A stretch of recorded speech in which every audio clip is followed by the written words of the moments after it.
자, 이번 시간에는 우리가 지금까지 했던 작업을 이제 다른 페이지에도 적용하는 그런 것을 해볼 거예요. 그렇게 해서 모든 페이지가 똑같은 디자인으로 같은 컨셉의 레이아웃으로 나오도록 하는 게 이번 시간의 목표고 이게 마지막 수업입니다. CSS는요. 자, 우선 어디를 수정을 해야 되나요? 자, 수정해야 될 부분은 모든 페이지마다 여기에 있는 이 스타일이라는 태그를 카피하시면 됩니다. 카피해서 붙여넣기 하시면 됩니다. 자, 볼까요? 자, 우선 index.html 파일을 자, 이거 index.html이죠? 저 여기다가 헤드 밑에다가 붙여넣기 하면 리로드를 해보면 이렇게 나옵니다. 됐죠? 자, 자바스크립트란이라고 하는 첫 번째 페이지는 이름이 이상하게 됐네요. 페이지 언더바 html로 했네요. 제가 자바스크립트로 했으면 더 좋았을 텐데 페이지 언더바 자바스크립트. 자, 항상 예제 만들 땐 이렇게 아쉬움이 남아요. 만들고 나면. 자, 여기도 이렇게 스타일 태그를 추가하면 이렇게 되고, 연산자도 op라고 하는 파일이니까 헤드 밑에 추가하고 리로드를 하면 이렇게 바뀝니다. 훌륭합니다. 어때요? 생각해보면 여러분들 매일같이 사용하는 웹사이트들 이것보다 훨씬 복잡하고 훨씬 예쁘죠?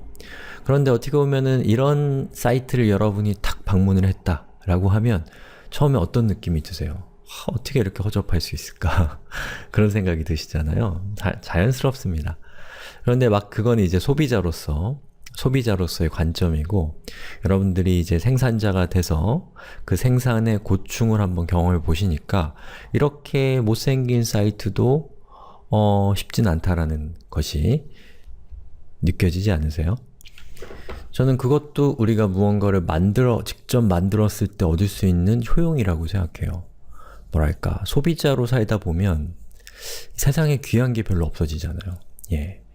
물론 비싼 물건, 이런 것들이 귀하게 느껴지긴 하겠지만 사실 비싸지 않은 물건들도 누군가한테는 소중한 것이고 누군가는 정말 공을 들여서 어렵게 만든 것일 수도 있는데 우리는 아무래도 저를 포함해서 이 소비자로서의 삶에 익숙하다 보니까 그런 것들에 대한 가치를 잊고 사는 거죠.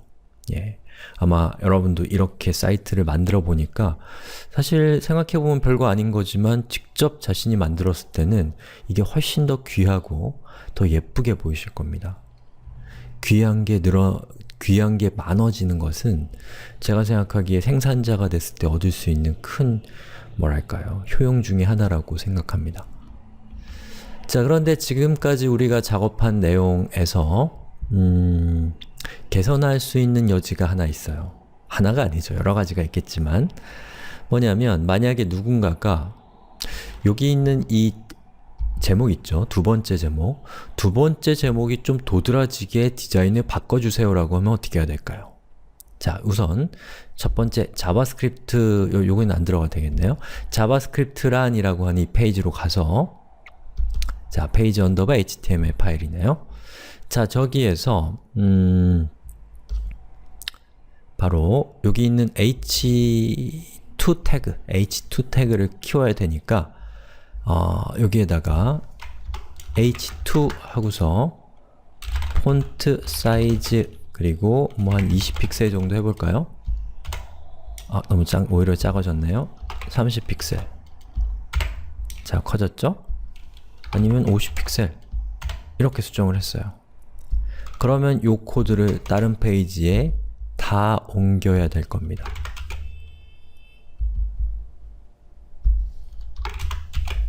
그렇죠? index.html은 안 해도 되지만 그냥 했어요. 그러면 이제 그렇게 해야지만 이렇게 되는 거죠. 그런데 페이지가 1000개예요.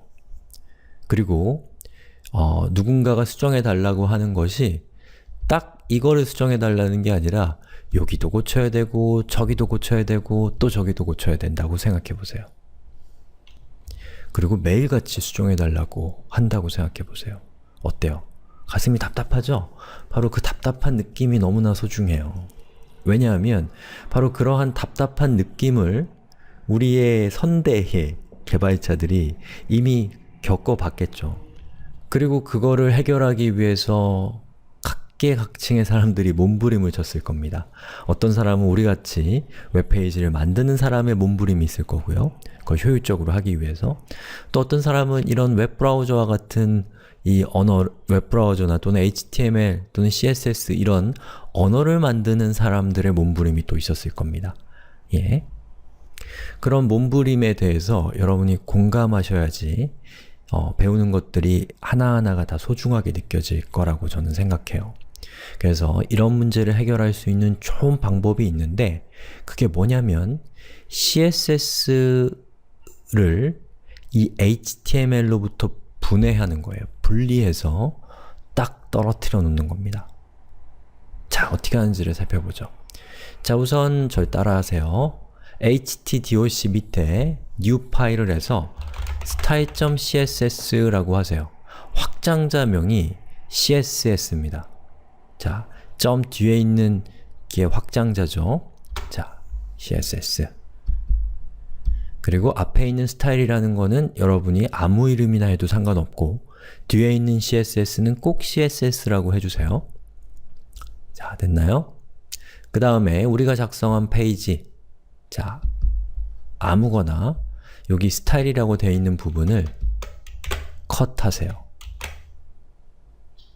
그리고 style.css로 붙여넣기를 합니다. 됐나요?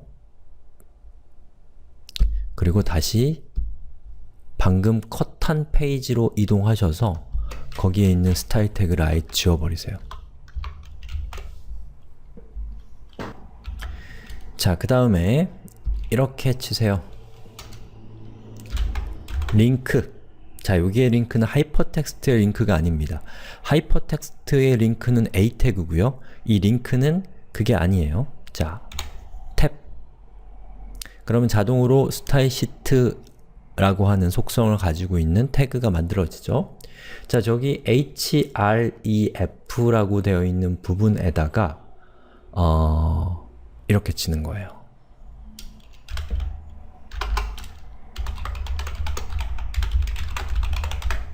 localhost style.css 그리고 저장을 합니다. 됐나요?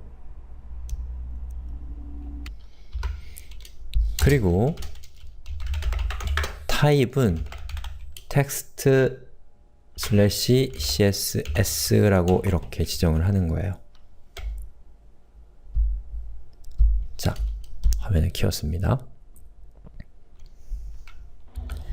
자, 웹브라우저는 여기 있는 링크라고 하는 요 태그를 만나면 이 태그에 적혀있는 이러한 속성들을 보고서 이 사용자가 CSS를 외부에 있는 CSS 파일을 읽어오라고 하는 거구나. 그리고 그 외부에 있는 CSS 파일은 이 주소에 있구나 라는 것을 이해하고 웹브라우저는 여기에 있는 이 주소에 해당되는 style.css 파일을 이 웹페이지 안에 이 파일을 다운로드 받아서 이 웹페이지에 적용을 하게 됩니다. 자, 그게 정말 잘 됐는지 확인하기 위해서 자, 여기 있는 변수와 상수라고 되어 있는 부분 보이시죠? 저걸 클릭해 볼게요. 어때요? 잘 보이죠? 예. 이렇게 여러분이 표현을 하는 것은 어떤 것과 같은 거냐면 웹브라우저는 여기에 있는 이 부분을 여기 이 주소에 해당되는 파일을 다운로드 받아서 여기 이 부분에다가 마치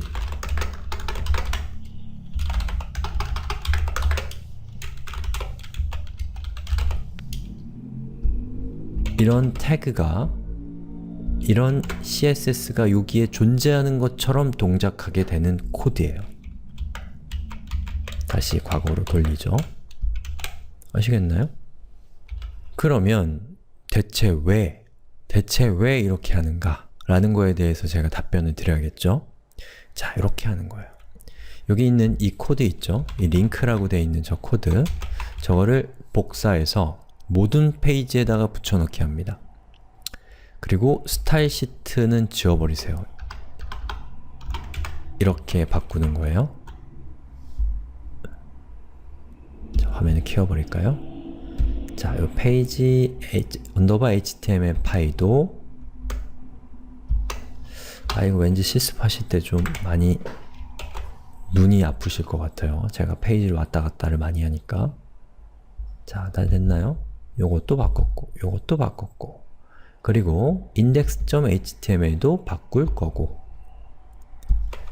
자, 이렇게 했습니다. 자, 그리고 리로드를 해보면 바뀐 건 없어요. 예, 하나도 바뀐 게 없어요. 좋아진 것도 없어 보입니다. 그런데 어떤 차이가 생겼냐면 여러분 마음에 변화가 생겼어요. 어떤 변화가 생겼냐면 마음에 여유가 생겼습니다. 자, 누군가 여러분한테 와서 여기 있는 요 H2 아까 바꿔달라고 했던 거 그걸 또 바꿔달라는 거예요. 폰트 컬러를 이번에는 빨간색으로 하라네요. 정말 어떻게 이 컬러를 빨간색으로 해달라고 할 수 있지? 라는 생각이 들지만 이제는 여러분은 더 이상 예전처럼 신경질적으로 나오지 않고 웃으면서 이 h2, 이 style.css에 있는 h2의 컬러만 붉은색으로 바꿔주고 씩 웃는 거죠. 그리고 똑같은 시간이 지난 다음에 그 사람한테 가서 어렵게 했습니다 라고 얘기를 하는 거예요. 자, 한번 해볼까요? 변수와 상수도 붉은색, 자바스크립트란도 붉은색, 연산자도 붉은색이 됩니다. 그리고 그 사람이 그걸 보고서 역시 붉은색은 아닌 것 같아요. 다시 옛날처럼 해주세요 그러면 여러분은 웃으면서 여유있게 하지만 시간은 똑같이 드는 척 하면서 이걸 싹 지워준 다음에 이렇게 해보면 보시는 것처럼 모든 페이지에 이 내용이 반영되는 것을 볼 수가 있어요. 자, 우리가 처음에 작성했던 웹페이지는 HTML과 CSS가 같이 포함되어 있는 형태였어요. 각각의 HTML마다 그 HTML을 꾸며주는 CSS가 각자 존재하고 있었던 거예요. 그렇다 보니까 디자인을 바꾸려고 그러면 모든 웹페이지에 있는 CSS를 다 바꿔줘야 되는 문제가 생깁니다. 바로 그런 문제를 개선하기 위해서 보시는 것처럼 CSS 파일을 외부로 빼서 그 외부에 있는 CSS 파일을 각각의 HTML이 로드해서 사용을 하게 되면 디자인이 바뀌었을 때 그 중앙에 있는 CSS 파일 하나만 수정하면 모든 HTML 파일에 변화가 일어나게 되는 것이죠. 바로 그런 이유로 인해서 웹페이지에 CSS를 삽입할 수도 있지만 좀 더 규모가 있는 사이트라고 한다면 반드시 CSS를 별도의 파일로 빼서 그것을 동적으로 로딩해서 사용하는 방법을 쓰게 됩니다. 자, 이거 다른 말로는 뭐라고 표현할 수 있냐면 중복의 제거라고 얘기할 수 있어요. 즉, 각각의 HTML 페이지마다 있었던 중복된 CSS를 동일한 CSS를 하나의 파일로 분기시킴으로써 분리시킴으로써 중복된 내용을 제거하게 된 것이죠. 바로 그렇게 중복을 제거했을 때 발생하는 가장 큰 장점은 일단 유지보수가 쉬워집니다. 그리고 이렇게 HTML과 CSS가 같이 있으면 CSS도 일종의 데이터 용량을 차지하기 때문에 모든 페이지에서 CSS만큼의 용량의 부담이 생기게 돼요. 예. 그런데 이렇게 CSS를 분리해 놓게 되면 웹브라우저는 어떻게 동작하냐면 처음 HTML이 CSS를 로드할 때는 한 번 다운로드를 받습니다. 그리고 두 번째 로드할 때는 이미 저 CSS 파일을 다운로드 받아놨기 때문에 다운로드 받아놓은 그 CSS를 가져와요. 네트워크를 통해서, 인터넷을 통해서 다운로드 받지 않고 그러면 사용자 입장에서는 훨씬 더 빨리 열리고 그리고 서비스를 제공하는, 서버를 제공하는 쪽 입장에서는 사용자들이 다운로드 받는 데이터 용량이 작아지기 때문에 비용을 절감할 수 있는 여러 가지 효과들이 생기는 겁니다. 어때요? 대단하죠? 그래서 이 중복의 제거라고 하는 것은 지금 제가 설명드린 CSS를 별도의 파일로 분리되는 그 맥락에서만 의미 있는 것이 아니고요. 여러분이 IT와 관련된 기술을 사용한다면 아주 광범위하게 적용되는 굉장히 중요한 원칙입니다. 그래서 중복의 제거라고 하는 거 잘 한번 생각해 보셨으면 좋겠습니다. 자, 이렇게 해서 우리가 지금까지 CSS를 살펴봤고 어떻게 HTML과 CSS가 협력해서 그럴듯한 웹사이트를, 그럴듯한 웹페이지를 만드는지도 살펴봤습니다. 너무너무 고생하셨어요. 여기까지 오시는 거 쉽지 않았을 텐데 너무 고생 많으셨고요. CSS에 대한 수업은 제가 만든 후속 강의가 있습니다. HTML에도 강의가 있고요. 그래서 이 밑에 있는 저 주소로 들어가 보시면 제가 만든 CSS에 대한 구체적이고 체계적인 수업이 있으니까요. 나중에, 지금 말고요. 나중에 저 수업을 보고 공부를 하시면 되겠습니다. 물론 제가 만든 수업보다 더 좋은 수업도 많이 있으니까 좋은 수업을 꼭 잘 찾아서 공부를 열심히 하셨으면 좋겠어요. 자, 이렇게 해서 CSS에 대한 수업을 마무리할 건데요. 마무리하기 전에 정리 한번 하죠. 자, HTML은 뭔가요? 정보. CSS는 뭔가요? 디자인 또는 스타일. 이거 잊지 마시길 바랍니다. 고생하셨어요.